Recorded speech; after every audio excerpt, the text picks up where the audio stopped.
Media సోదరులకి, BRS party అతిరథ మహారథులకి, నూతనంగా ఎన్నికబడ్డ సర్పంచ్లకు, కౌన్సిలర్లకి నా యొక్క హృదయపూర్వక నమస్కారాలు తెలియజేసుకుంటూ, అన్నిటికంటే ముందుగా ఈరోజు మాదిగ రిజర్వేషన్ పోరాట సమితి ఆధ్వర్యంలో జరిగిన మాదిగల అస్తిత్వం కోసం, మాదిగల ఉనికి కోసం, మాదిగల ఆత్మగౌరవం కోసం 30 సంవత్సరాలు నిరంతర పోరాటం చేసి మరి కేంద్ర రాష్ట్ర ప్రభుత్వాలు ఒప్పించి సుప్రీంకోర్టు సహకారంతో ఎస్సీలను ఏపీసీలుగా వర్గీకరించడం జరిగింది. దానికి గాను దాదాపు 9 మంది మాదిగ నాయకులు మరి వివిధ కారణాల వల్ల ఉద్యోగంలో భాగంగా చనిపోవడం జరిగింది. ఈరోజు మార్చి 1వ తారీఖు మాదిగ అమరవీరుల దినోత్సవంగా ఘనంగా జరుపుకుంటున్నారు. చనిపోయిన మాదిగ బిడ్డలందరికీ హృదయపూర్వకంగా ఎస్సీ గణపురం నియోజకవర్గ పక్షాన మరి అమరులైన మాదిగ బిడ్డలందరికీ ఘనమైన నివాళులు అర్పిస్తున్నాం. నిన్న బీఆర్ఎస్ పార్టీ కార్యకర్తల శ్రమతో గెలిచిన కడియం శ్రీహరి నిస్సిగ్గుగా మరి ఏ రాజ్యాంగబద్ధంగా వచ్చిన ఎమ్మెల్యే పదవి స్పీకర్ ముందు, స్పీకర్ గడ్డం ప్రసాద్ కుమార్ గారి సమక్షంలో నిలబడి పచ్చి అబద్ధాలు మాట్లాడడం జరిగింది. త్రికరణ శుద్ధితో దేవుని సాక్షిగా నేను ప్రమాణము చేస్తున్నాను అని ఎమ్మెల్యేగా కడియం శ్రీహరి ప్రమాణం చేసిన ఆ పుణ్యస్థలంలో అంబేద్కర్ గారు కల్పించిన రాజ్యాంగబద్ధంగా సంక్రమించిన ఎమ్మెల్యే పదవికి తిలోగోతాలు ఇచ్చే విధంగా, అవమానకరంగా, రాజ్యాంగాన్ని కించపరిచే విధంగా నిస్సిగ్గుగా మరి అబద్ధాలు ఆడడం జరిగింది. నేను కాంగ్రెస్ పార్టీలో చేరలేదు, నేను ఇంకా బీఆర్ఎస్ పార్టీలో ఉన్నాను, సభ్య సమాజము సిగ్గుపడే విధంగా లోకం చూస్తుంది కదా ఏమనుకుంటారనే ఏమాత్రం ఇంకిత జ్ఞానం లేకుండా వెళ్ళి పాలు తాగుతూ కళ్ళు మూసుకొని ఎవరు చూస్తలేరు అన్నట్టు యావత్ తెలుగు రాష్ట్రాలు రెండు, ముఖ్యంగా అక్కడ ఆంధ్రప్రదేశ్ కావచ్చు, ఇక్కడ తెలంగాణ రాష్ట్రం కావచ్చు, నిన్న కడియం శ్రీహరి మాట్లాడిన మాట్లాడితే అందరూ కూడా ముక్కు మీద వేలేసుకున్నారు. అఫ్సోస్ అయిపోయింది, ఆగమైపోయింది. ఏంటి కడియం శ్రీహరి అల్వత్త ఆంధ్రప్రదేశ్ లో 4 పోర్ట్ఫోలియోలు, మార్కెట్ శాఖ, సోషల్ వెల్ఫేర్ శాఖ, ఎడ్యుకేషన్, ఇరిగేషన్ 4 శాఖలు ఆంధ్రప్రదేశ్ లో అనుభవించడం జరిగింది. ఈరోజు ఆంధ్రప్రదేశ్ వాళ్ళకి తెలుగు దేశంలో ఉన్నప్పుడు అందరికీ సుపరిచితుడు, ఇప్పుడు కూడా ఒక దళిత నాయకుడిగా సుపరిచితుడు. ఈరోజు దళితులందరూ కూడా తల వంచుకునే విధంగా, ఒకవేళ పార్టీ మారితే నిర్భయంగా, నిర్మోహమాటంగా నేను అభివృద్ధి కోసము కాంగ్రెస్ లోకి పోయినా అని చెప్పేసి చెప్పుకునే ధైర్యం ఉండాలా, లేదా నా బిడ్డ కోసం పోయినా అని చెప్పుకునే సాహసమన్నా ఉండాలా, లేదా బీఆర్ఎస్ పార్టీ విధానాన్ని నచ్చకపోతే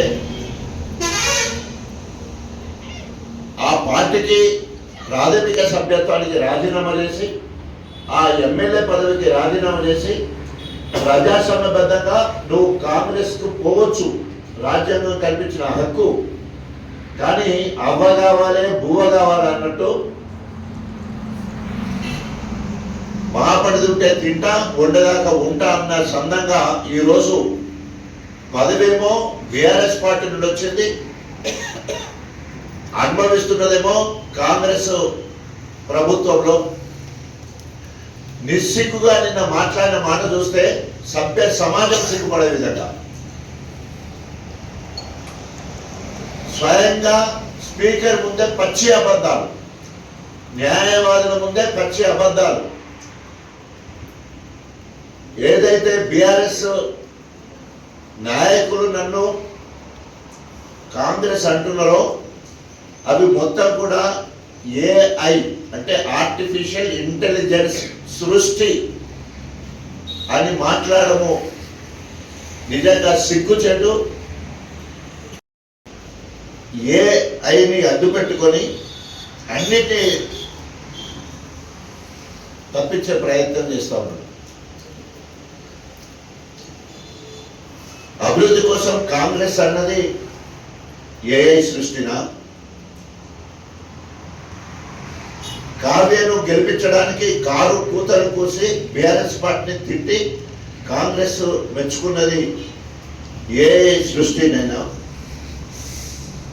అనేక మంది బీఆర్ఎస్ పార్టీలో ఉన్న వాళ్లకు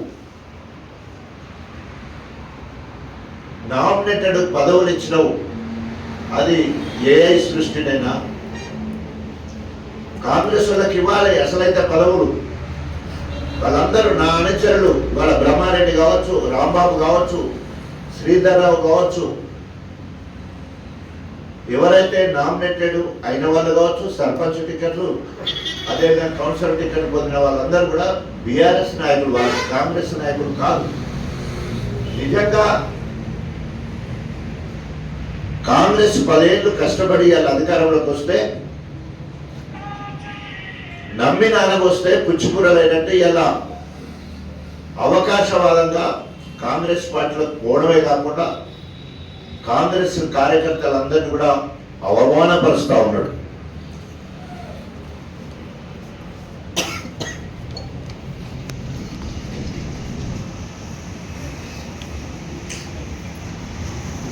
అసలు కడియం శ్రేయర్ గారికి సీము నెత్తురు ఉంటే, ఆయన మనిషి అయితే ఇప్పటికైనా టాల్ లీడర్ అని చెప్పే కడియం శ్రేయరి ఏఐని అడ్డు పెట్టుకొని ప్రజలు ఇచ్చిన తీర్పును తప్పుపట్టే ప్రయత్నం చేస్తున్నావు. కడియం శ్రేయరి దానికి ఒకటే హెచ్చరిక, లేదా చివరికి ఒక డిమాండ్, లేదా మూడోది సవాల్ చేస్తా ఉన్నా. ఈరోజు దాదాపు 65 సంవత్సరాల నుంచి దళితుడు కూడా కాని, అంటే నకిలీ దళితుడైన నువ్వు రాజ్యాంగం కల్పించిన, అంబేద్కర్ కల్పించిన రాజ్యాంగాన్ని అడ్డు పెట్టుకొని అనేక ప్రభుత్వ రాజకీయ పదవులు అనుభవించిన నువ్వు, నీ కుటుంబం మొత్తం కూడా ఈరోజు గన్పూర్ నడిబొడ్డునున్న అంబేద్కర్ గారి సెంటర్ దగ్గర రాజ్యాంగం కల్పించిన హక్కు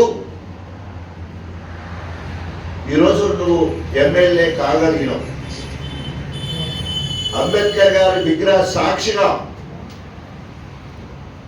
నువ్వు కాంగ్రెస్ పార్టీనా బీఆర్ఎస్ పార్టీనా రాజ్యాంగాన్ని మీద ప్రమాణం చెప్పి అంబేద్కర్ గారి సాక్షిగా నువ్వు అక్కడ ప్రమాణం చేయాలి. It's my demand. నిన్నెప్పుడు కూడా మేము రాజీనామా చేయమని అడగమని మొన్ననే చెప్పిన. ఆర్టికల్ 52వ సవరణ చేసి 10th షెడ్యూల్లో పెట్టి ఫిరాయింపుల చట్టాన్ని తీసుకొచ్చింది రాజీవ్ గాంధీ గారు.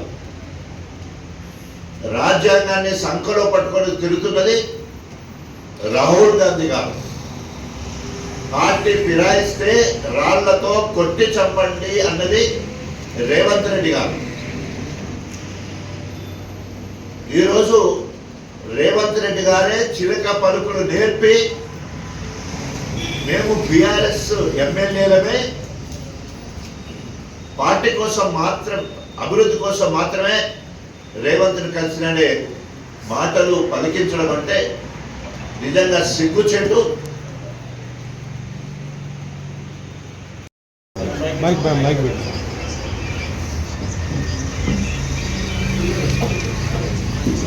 సీనియర్ నేత మాజీ మంత్రి స్టేషన్ గన్పూర్ ఎమ్మెల్యే కడియం శ్రీగారిని కాంగ్రెస్ లోకి చేర్చుకుంది. కొద్దిసేపటి క్రితం ముఖ్యమంత్రి రేవంత్ రెడ్డి కాంగ్రెస్ స్టేట్ ఇన్ఛార్జ్ దీపాదాస్ మున్షి సమక్షంలో కడియం ఆయన కూతురు కావ్య హస్తం పార్టీలో జాయిన్ అయ్యారు.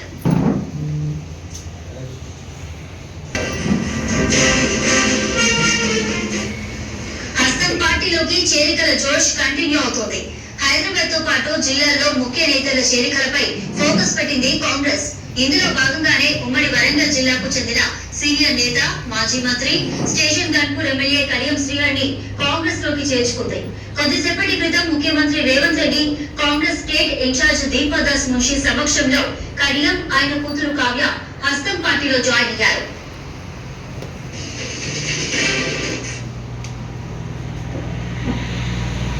ముఖ్యమంత్రిగా గౌరవనీయులు రేవంత్ రెడ్డి గారు ఉన్నారు.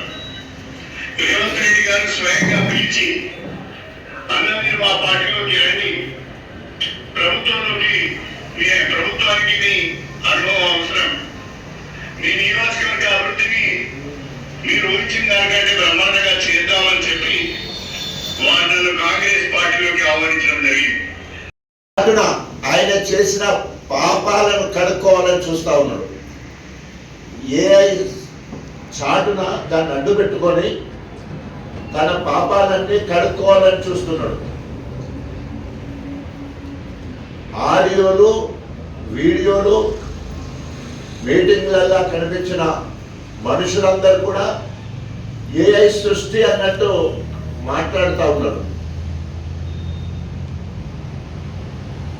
ఆయన స్పీకర్ ముందు మాట్లాడే క్రమంలో తడబడుతున్నాడు, ఏం మాట్లాడాలో తెలియట్లేదు. నీవు దీపాదాస్ మున్షి ఇన్ఛార్జిగా ఉన్నప్పుడు ఆమె సమక్షంలో పార్టీలో చేరినావు కదా అంటే ఆమె ఎవరో నాకు తెలియలేదని ఒకసారి, అదంతా ఏఐ సృష్టి అని ఇంకొకసారి, అది మొత్తం కూడా బీఆర్ఎస్ నాయకులు కల్పిస్తున్నారు అనుకుంటున్నాడు. నేను స్పీకర్ దగ్గర నుండి పార్టీ ఫిరాయించి చట్టాన్ని తప్పించుకుంటాను, నా మీద వేటు పడదు, ఎందుకంటే ఇప్పటికీ 8 మంది మీద పడలేదు కాబట్టి నా మీద పడదు, దానం నాగేందర్ మీద పడదని ఆశతో ఉన్నాడు. కానీ ముకుల్ రాయ్ అని చెప్పేసి కలకత్తా హైకోర్టులో పార్టీ ఫిరాయిస్తే స్పీకర్ గారు చర్య తీసుకోకపోతే హైకోర్టు ఇన్వాల్వ్ అయిపోయి ఆయనను మరి 6 సంవత్సరాల వరకు సస్పెండ్ చేయడం జరిగింది ఎమ్మెల్యే పదవి నుండి. తృణమూల్ కాంగ్రెస్ లో జయనాయుడు బీజేపీ నుంచి గెలిచిన అభ్యర్థి, వాళ్ళు కూడా పార్టీ ఫిరాయించాలని చెప్తే వాళ్ళ స్పీకరే కాబట్టి చర్య తీసుకోకపోతే హైకోర్టులో మరి ఆయన్ను సస్పెండ్ చేయడం జరిగింది. తప్పకుండా కడియం శ్రీగారి గారి ఖబర్దార్, తప్పకుండా నువ్వు చట్టం నుండి తప్పించుకోలేవు. అది హైకోర్టా సుప్రీంకోర్టా తప్పకుండా నీకు శిక్ష విధిస్తుంది తప్పకుండా. ఎందుకంటే తెలుగు రాష్ట్రాల్లో ఇంత అప్రతిష్ట పాలైన ఎమ్మెల్యే ఎవరన్నా ఉన్నారంటే అన్ని పదవులు అనుభవించు. 4 క్యాబినెట్ మంత్రి పదవులు టీడీపీలో, బీఆర్ఎస్ పార్టీకి వచ్చిన తర్వాత ఉప ముఖ్యమంత్రి, ఎంపీ, 2 సార్లు ఎమ్మెల్సీ, విద్యాశాఖ మంత్రి, మళ్ళీ పోయేటప్పుడు కూడా ఎమ్మెల్యే బయటికి పోయినాం. ఇంత అవమానకరంగా ప్రజలందరూ కూడా తూతూ అంటా ఉంటే అన్ని రాజకీయ పార్టీలు కూడా ముక్కున వేలేసుకుంటున్నారు. ఏమి ఈ టాల్ లీడర్ పరిస్థితి ఏంటి అని చెప్పేసి ముక్కు మీద వేలేసుకునే పరిస్థితి. పోయే కాలం దగ్గర పడ్డది, ఈయనకు గిరేంది అని చెప్పేసి అనేక మంది ఈరోజు విమర్శిస్తున్న పరిస్థితి మనం చూస్తూ ఉన్నాం. ఒక్క మాట, నువ్వు ఏ దేవుడి మీద ప్రమాణం చేయాల్సిన అవసరం లేదు. నీ కుటుంబ సభ్యుల మీద కూడా నువ్వు ప్రమాణం చేయాల్సిన అవసరం లేదు, ఒట్టేసుకోవాల్సిన అవసరం లేదు. గన్పూర్ నియోజకవర్గ ప్రజలందరి సాక్షిగా అంబేద్కర్ సెంటర్లో ఉన్న అంబేద్కర్ గారి సాక్షిగా రాజ్యాంగం మీద ప్రమాణం చేసి నువ్వు ఏ పార్టీలో ఉండవో చెప్పాలని డిమాండ్ చేస్తావు. ఒకవేళ కనుక కాంగ్రెస్ అయితే నేను కాంగ్రెస్ అభివృద్ధి కోసం పోయినా అని చెప్పి రాజీనామా చేసి బీఫామ్ తెచ్చుకో, కాంగ్రెస్ పార్టీ నుండి గెలువు. రాబోయే 3 సంవత్సరాల్లో నేను ఎప్పుడు కూడా పల్లెకు మాట అనం. ఒకవేళ కనుక అంబేద్కర్ గారి సాక్షిగా నేను బీఆర్ఎస్ పార్టీలో ఉన్నా, బీఆర్ఎస్ పార్టీ ఎమ్మెల్యే అని చెప్పే ధైర్యము దమ్ము నీకుండేది ఉంటే చెంపలేసుకో, అంబేద్కర్ దగ్గరే బుక్కు నేలకు రాయి, కేసీఆర్ దగ్గరికి వచ్చి క్షమాపణలు చెప్పు. అప్పుడు నీ పాప ప్రక్షాళన జరుగుతుంది. నీ మీద మాట్లాడాలంటేనే మాటలు రావట్లేదు. ఎంత నిస్సిగ్గుగా నీ ప్రవర్తన ఉంటుందంటే పక్కనున్న కాంగ్రెస్ వాళ్ళు, పక్కనున్న నీ దగ్గరి అనుచరులు కూడా నిన్ను అసహించుకునే పరిస్థితి ఉన్నది. కాబట్టి ఇక ముందు ప్రజాస్వామ్యాన్ని అపహాస్యం చేయకు, రాజ్యాంగాన్ని కించపరచకు, నైతిక విలువలకు తిలోగతాలు ఇవ్వకు. గణపురం నియోజకవర్గ ప్రజలు నీకు కర్రలు కాల్చి వాత పెట్టి నీకు గణపురంలో రాజకీయ సమాధి కట్టి మరవతగిరికి పంపిస్తారని చెప్పేసి హెచ్చరిస్తా ఉన్నాం. జై తెలంగాణ. ఏ రకంగా పార్టీలో చేరినట్టు ఒప్పుకున్నారో ఆ వీడియో కూడా నేను చూస్తాను. ఆ రకంగా ఒక మనిషినే కాదు, మొన్నటి వరకున్న ఇన్ఛార్జి మీనాక్షి నటరాజన్ దగ్గర కావచ్చు, రాహుల్ గాంధీ గారి దగ్గర కావచ్చు, ఖర్గే దగ్గర కావచ్చు, సోనియా గాంధీ గారి దగ్గర కావచ్చు, ఇన్ఛార్జ్ మంత్రి పొంగులేటి శ్రీనివాసరెడ్డి మొన్న వచ్చిన వరంగల్ ఇన్ఛార్జ్ మంత్రి పక్కన మున్సిపాలిటీ ఎన్నికల్లో కావచ్చు, అనేక కార్యక్రమాల్లో కాంగ్రెస్ కండువ కప్పుకొని నిస్సిగ్గుగా సర్పంచ్ ఎన్నికలు కావచ్చు, మన మున్సిపాలిటీ ఎన్నికలు కావచ్చు, కాంగ్రెస్ అభ్యర్థులను గెలిపించండి అని ఒక పక్క చెప్తూనే కేసీఆర్ గారిని ఇష్టం వచ్చినట్టు దూషించడం, కేటీఆర్ గారిని ఇష్టం వచ్చినట్టు దూషించడం, బీఆర్ఎస్ పార్టీని అనేక రకాలుగా వాడుకొని 10 సంవత్సరాలు అన్ని పదవులు అనుభవించి పార్టీ వదిలిపోయేటప్పుడు బోనస్ లెక్క బీఆర్ఎస్ పార్టీ ఎమ్మెల్యేగా బయటికి పోయి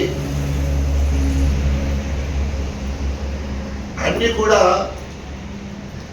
ఏఐ సృష్టి అని మాట్లాడడం నిజంగా కాంగ్రెస్ కార్యకర్తలు, ప్రత్యేకంగా కాంగ్రెస్ అభిమానులు వారందరినీ కూడా అవమానపరిచినట్టే. కాంగ్రెస్ నాయకులను కార్యకర్తలను అవమానపరిచినట్టే.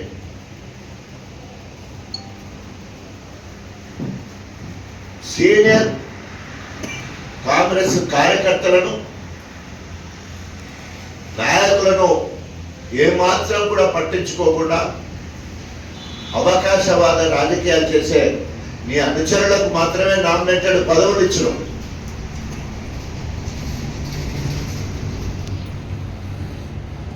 లింగాల జగదీష్ రెడ్డి అనే సీనియర్ నాయకుడు రఘునాథ్పల్లి నుంచి,